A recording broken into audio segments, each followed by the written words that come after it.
Comienza una nueva era Fujimori en Perú.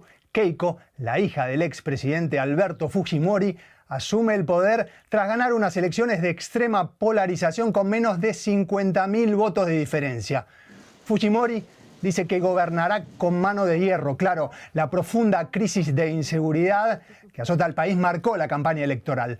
Su partido, Fuerza Popular, con la bancada más numerosa en el Congreso, no tiene una mayoría que le garantice sacar adelante todos sus proyectos. Los peruanos quieren cerrar una década de inestabilidad política con 8 presidentes. Bienvenidos a DW Actualidad en Análisis, la cápsula para los amigos.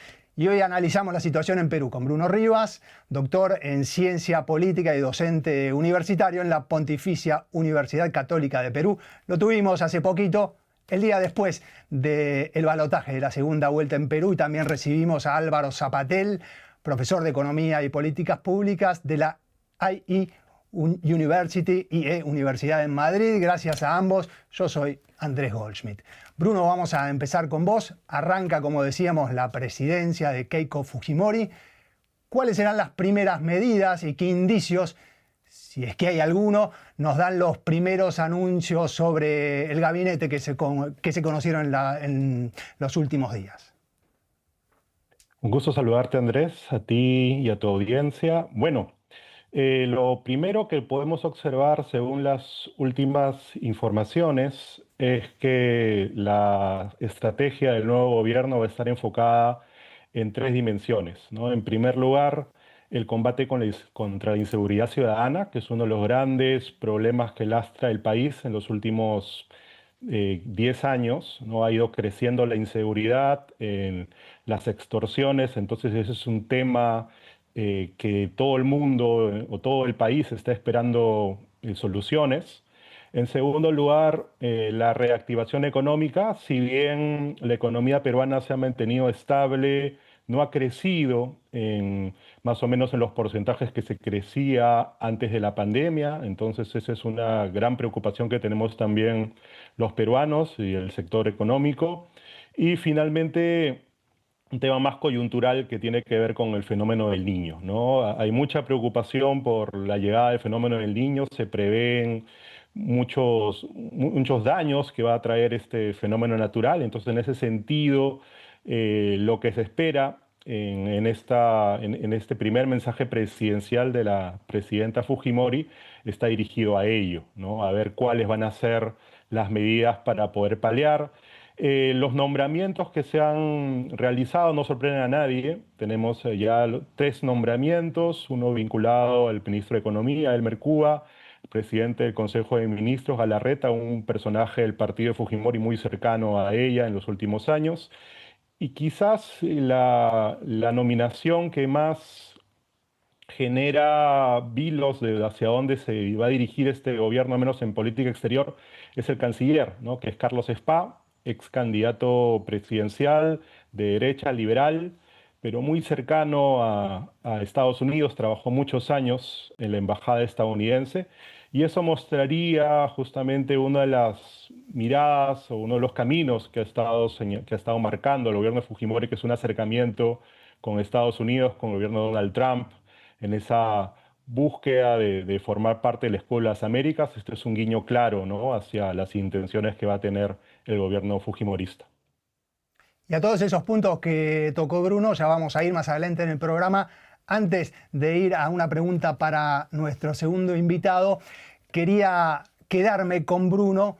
Una de las preguntas que te hicimos el día después de las elecciones fue sobre la estrategia de supervivencia de Keiko en el contexto, lo contábamos, de esta inestabilidad y las vacancias que se sucedieron unas tras otras en el país.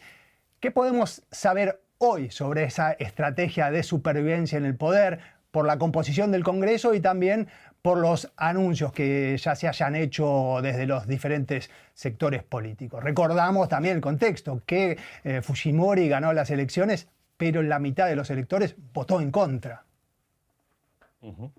Sí, bueno, yo para empezar no hablaría de estrategia de supervivencia porque, a diferencia de los presidentes anteriores, las condiciones en las cuales está entrando Keiko Fujimori plantean ya una estabilidad, ¿no? En primer lugar, Si nos damos cuenta, estamos ante un nuevo tipo de Congreso.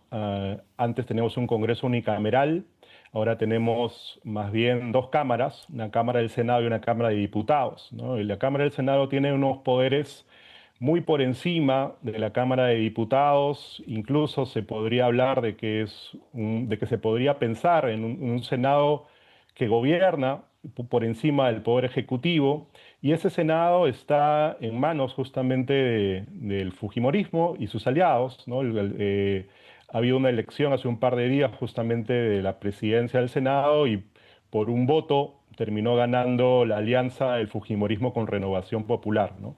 En ese sentido, por ese lado está bastante blindado el gobierno de Keiko Fujimori, a diferencia de antes. Por otro lado, otro factor que había generado inestabilidad era esta pugna entre el Congreso y el Poder Ejecutivo, estas amenazas entre ambos de cerrar el Congreso o de vacar al presidente. En este caso no nos vamos a encontrar con ese escenario, como decíamos, porque para empezar, el Poder Ejecutivo no puede cerrar el Senado, sí puede cerrar la Cámara de Diputados, ¿no?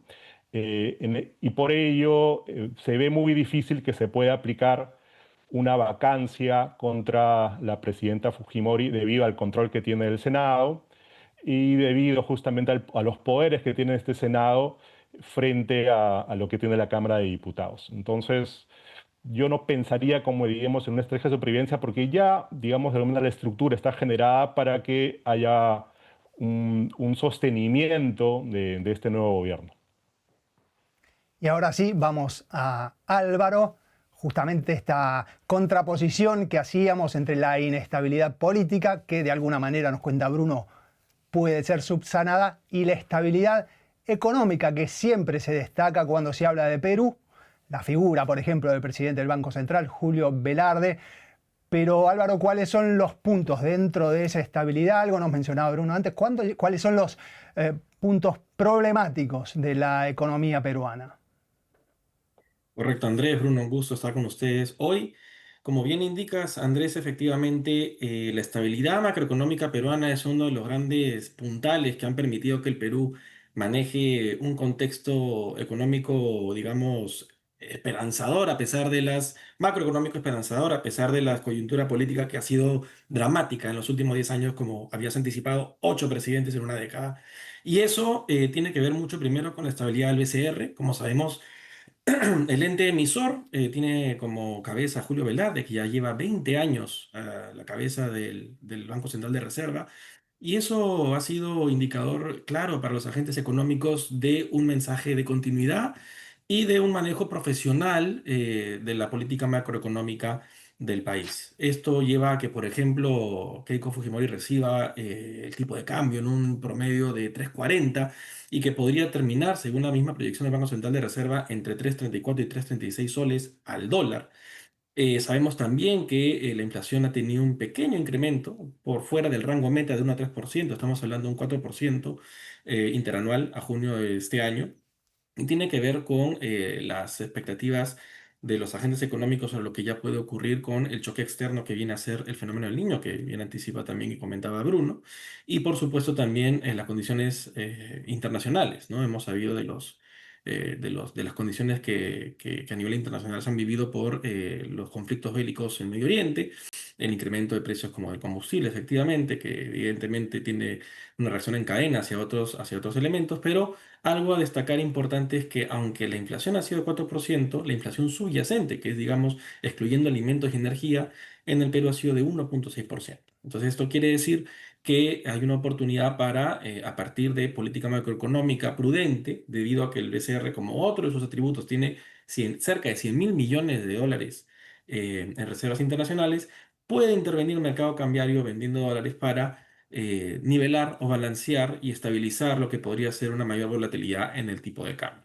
Eso en cuanto a los atributos de la política macroeconómica que recibe el nuevo gobierno.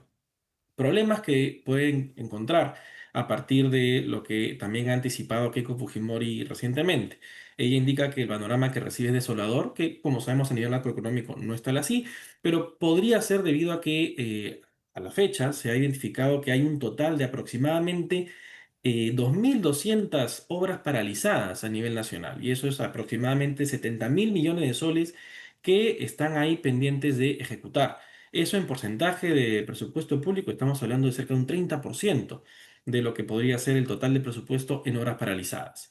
Si lo vemos también por el lado de obras por ejecutar, estamos hablando de 30.000 millones de soles. No, entonces estamos hablando de un total de 100.000 millones de soles, o un 40% aproximadamente del presupuesto que debería ponerse a andar, porque eso evidentemente debería también estar en correlación con una mejor inversión pública en salud, en educación, infraestructura, etcétera. Y esto, por supuesto, va de la mano con lo que podría venir a continuación con el fenómeno del niño, que como bien anticipaba también Bruno, sabemos tiene que ver con una importante necesidad de aplicar una política de prevención. La probabilidad de una ocurrencia grave de un fenómeno del niño ha subido de un 20 a un 60% desde inicio de año hasta la fecha. Y eso quiere decir que lo que corresponde ahora es utilizar la gran capacidad del Estado, y esto es parte de los atributos que algunos de los que han votado por Keiko Fujimori esperan, que es la mejor profesionalización de la cosa pública para incrementar la capacidad de ejecución, mejorar la eficiencia en el gasto, esperar que haya menor probabilidad de corrupción en la medida de lo posible. Sabemos que es un gobierno que carga con digamos, reputación por lo que ocurrió hace 26 años, que está buscando revertir, y es lo que algunas personas esperan que pueda ocurrir en la cancha o en el terreno político a medida que puedan ellos, a partir de esto, incrementar la capacidad de ejecución del gasto, mejorar la eficiencia, y por supuesto esto ayuda a mitigar las consecuencias del fenómeno del niño. Y Álvaro, si nos corremos o si corremos el foco de la cuestión de las cuentas nacionales, de la situación macro, y lo ponemos en otros indicadores como pueden ser los de pobreza y desigualdad, donde la situación, como en muchos otros países de América Latina, si no en todos, es una preocupación y es un factor importante también de estabilidad. ¿Cómo ves esa situación y cuál es el enfoque de Fujimori para atacar estas cuestiones? Si es dejar que las fuerzas del mercado hagan lo suyo, intervencionismo, ¿cuál es el enfoque en síntesis que propone Fujimori? Correcto. Primero hay que destacar que desafortunadamente la pobreza está actualmente en un aproximado de 29%. Si tomamos en cuenta el año 2019, que fue el último año antes de la pandemia, esto quiere decir que del 2019 a la fecha la pobreza se ha incrementado en 10 puntos porcentuales, porque el 2019 estaba en cerca de 20%. Es decir, hay un tercio más de pobreza en los últimos 7 años por una serie de factores exógenos, como fue la pandemia, ¿no? Y por supuesto endógenos, que tienen que ver con la precariedad que ahora vive el Estado peruano, por una mayor deficiencia en la ejecución del gasto, mayor capacidad o mayor incapacidad para ejecutar obra pública, y por supuesto con la amenaza de la corrupción y la inseguridad ciudadana, que también genera zozobra a nivel social. Entonces, una de las políticas que de hecho aparecían en el plan de gobierno de Keiko Fujimori, que fue el capítulo económico también, además, aportado y redactado en parte por el Mercuba, el nuevo ministro de Economía, es reducir esa pobreza a 15%, es decir, a la mitad de lo que está actualmente. Eso evidentemente involucra pues que muchos factores se puedan alinear para alcanzar ese resultado en estos siguientes 5 años.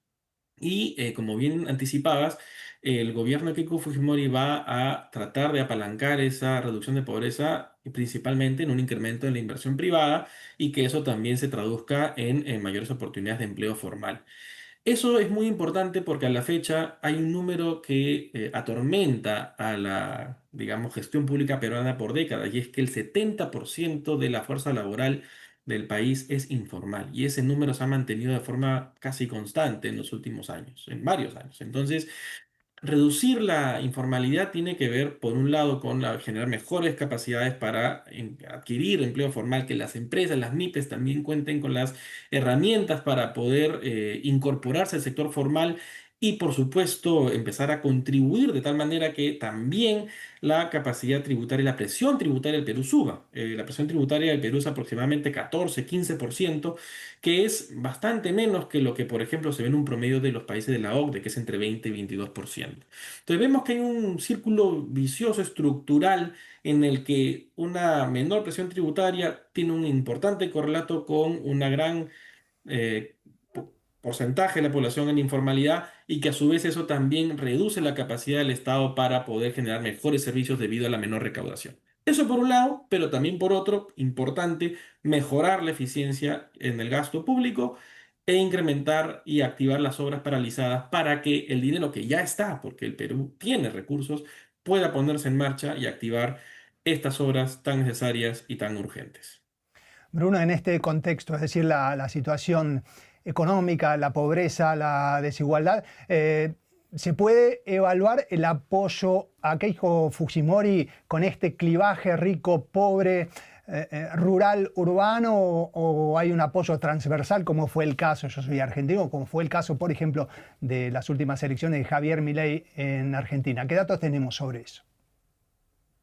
Bueno, los resultados de las elecciones marcan pues un país en dos mitades, ¿no? El voto al fujimorismo es un voto de los sectores sociales A, B, C, es un voto costeño y es un voto también de la costa norte, mientras que los que han apoyado a las otras opciones, históricamente, es un voto más de sectores económicos de y del sur, ¿no? Y más voto rural, ¿no?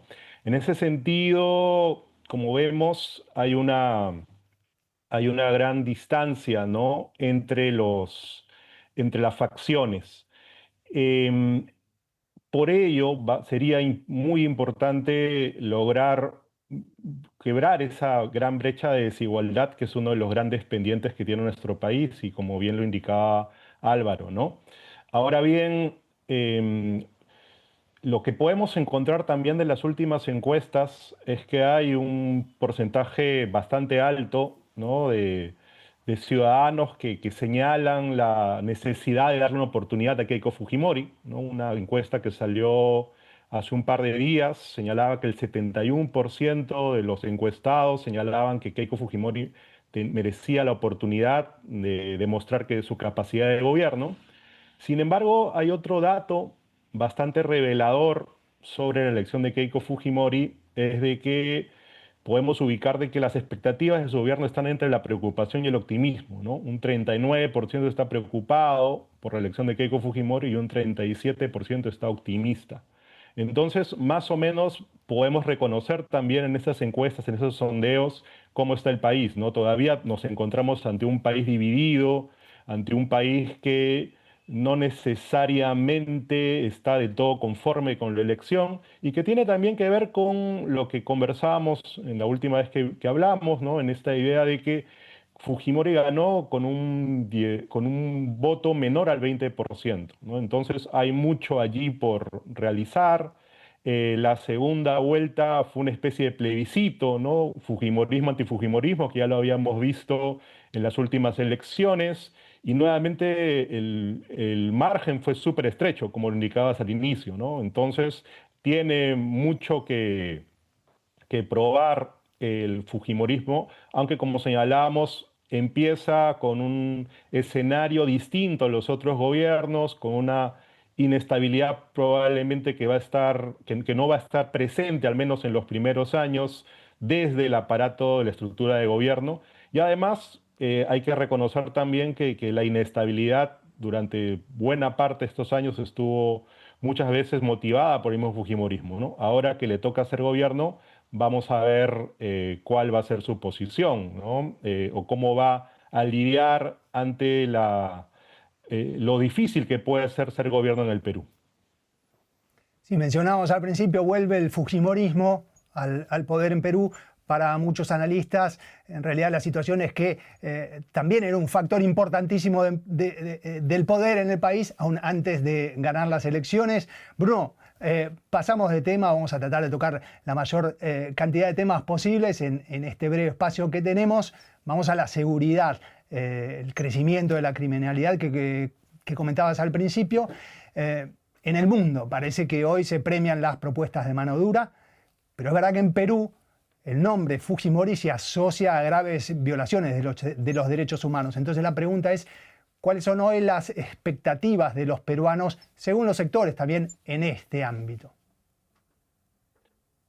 Sí, como señalábamos, acá hay que tomar varios temas, ¿no? En primer lugar, como señalaba también al inicio, una de las grandes preocupaciones que tiene la ciudadanía es el incremento de la inseguridad, ¿no? Las extorsiones se han vuelto el pan de cada día y generalmente los grupos extorsionados son los grupos más desfavorecidos. En los sectores C, D y E es donde son paradójicamente los que más sufren las extorsiones, ¿no? Entonces, en ese sentido el discurso de mano dura es un discurso que ha calado bastante fuerte, ¿no? Esta idea de la búsqueda de un Bukele peruano.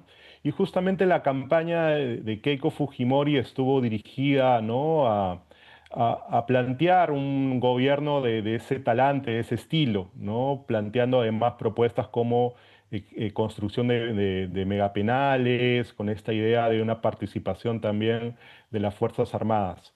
Obviamente eso rememora mucho al gobierno de su padre, de Alberto Fujimori, en el sentido, ¿no? de que fue un gobierno de mano dura, que durante su gobierno fue que se logró terminar con los grupos terroristas, ¿no? Se encarceló a a la cúpula de los grupos terroristas. Sin embargo, como también señalas muy bien, estuvo bastante asociado con temas de violaciones a los derechos humanos, ¿no? Em, Uno de los problemas que tuvo justamente el gobierno de Alberto Fujimori en esa época fue el contexto internacional, ¿no? Estábamos en los 90, un contexto internacional en el cual se buscaba justamente difundir la democracia y en ese sentido la idea era también que los derechos humanos fueran respetados en la región y eso llevó justamente a sanciones de la OEA, ¿no? Y a una fuerte crítica internacional. Pero ahora vemos un contexto internacional distinto, ¿no? Donde más bien las propuestas tipo de Bukele son las más populares en la región. Asimismo, estamos también ante un gobierno en Estados Unidos más proclive a las medidas autoritarias. Entonces, en ese sentido, el gobierno de Fujimori quizás tenga un contexto favorable si es que elige, ¿no? finalmente aplicar estas medidas de mano dura. Eh, las, las resistencias podrían darse, ¿no? desde los grupos de derechos humanos en el país, pero como podemos observar, también estamos en una época donde los grupos de derechos humanos están muy debilitados, al menos en la comunidad internacional, ¿no? Entonces estamos ante ese tipo de escenario en el cual todo se manifiesta como favorable a las medidas de derecha, a las medidas de fuerza que podría aplicar un gobierno como el de Keiko Fujimori. Álvaro, seguimos con el contexto geopolítico ahora, lo mencionábamos, Perú se monta a esta ola latinoamericana de un corrimiento hacia la derecha y lo que mencionaba Álvaro, alineamiento con el Estados Unidos de Donald Trump, la estrategia de seguridad nacional, el escudo de las Américas, etc. Pero Perú tiene una característica muy especial que es China, que además de ser el principal socio comercial con diferencia, tiene además proyectos estratégicamente muy sensibles como el puerto de Chancay. ¿Cómo ves ese desafío de equilibrio en lo económico y tal vez en la dimensión de política internacional? Sí, correcto. Algo interesante en lo que mencionas, Andrés, es que en los últimos 6 meses hemos visto una mayor actividad diplomática estadounidense con un claro perfil político que ha asumido el nuevo embajador Bernie Navarro, quien además dice de forma muy evidente que esa fue la misión que el presidente Trump le dio al momento de darle el encargo de asumir este rol diplomático en el Perú. Y eso tiene que ver mucho con lo que acabas de mencionar, que es el creciente rol que tiene China, no ya solamente como un aliado comercial, sino geopolíticamente estratégico y como punto de inflexión claramente la inauguración del puerto de Chancay. Sabemos que COSCO Shipping, que es la empresa china que tiene, digamos, la participación en el puerto, tiene un 60% y ha habido recientemente situación contenciosa debido a quién debería ser el ente regulatorio que fiscalice Costco Shipping, que en el caso del Perú sería Ocitran. En este momento hay un litigio que los chinos, el gobierno chino con el gobierno del Perú enfrentan a partir de esta situación. Y Estados Unidos evidentemente ha tomado una posición en ese sentido de un participante en en ese proceso contencioso desde el lado peruano, digamos, como quieren proyectar, que ellos son amigos del Perú, que ellos entienden que esta es una acción que podría ser vista como agresiva por parte de los chinos, y esa es la narrativa, como se suele decir actualmente, que Estados Unidos busca proyectar en estas relaciones entre China y el Perú. Sabemos evidentemente que Estados Unidos está procurando reequilibrar, como bien decía uno también, la influencia que tiene en la región. Y un hecho concreto se fundamenta en dos acciones recientes que ha tenido el gobierno de Estados Unidos. Por un lado, la compra de los aviones F-16, que fue parte hasta de una polémica que tuvo que ver con el presidente saliente Balcázar y el Congreso de la República. Y por supuesto también la reforma sí, las reformas que se están haciendo en la base naval del Callao, que involucran una inversión de 1.500 millones de dólares de Estados Unidos, ¿no? Entonces sabemos y vemos que Estados Unidos tiene una claramente más activa participación en esta interacción con el Perú y como un socio estratégico no solo comercial, que como tradicionalmente ha sido, sino también geopolíticamente estratégico. Ahora, lo interesante para destacar como ítem final es que todo esto se da en un contexto que además es contradictorio aparentemente con lo que ha pasado hace unos días, que es que el gobierno de Donald Trump acaba de incrementar aranceles para el Perú en 12,5% versus el 10% que ya estaba. Y eso involucra a un total aproximadamente 40% de las exportaciones peruanas. Entonces corresponde al gobierno del Perú entender, ok, ¿dónde estamos en nuestra relación con Estados Unidos? Vemos por un lado la zanahoria y por otro lado el palo, como se dice, el carrot and stick, como se suele decir en inglés. Entonces, ¿cuál es el contexto? ¿Con qué Estados Unidos estamos tratando? ¿El que a nivel comercial está siendo más hostil o más complejo con nosotros en términos de esta relación? ¿O el que parece ser un aliado amable que nos está dando estos accesos y facilidades a operaciones militares y estratégicas? ¿O se maneja con cuerdas separadas? Eso es algo que el gobierno de Keiko Fujimori deberá determinar con Carlos Spa, que como decía Bruno, además es alguien que ha venido en los últimos años trabajando muy de cerca con los intereses norteamericanos en el Perú, estadounidenses en el Perú, y eso tendrá que ver también con el foco que le quiere dar Keiko Fujimori a su administración, porque si bien ella hoy es una persona que ha tenido una gran ligazón y un gran vínculo con Estados Unidos a nivel profesional, a nivel familiar, sus hijas son ciudadanas estadounidenses.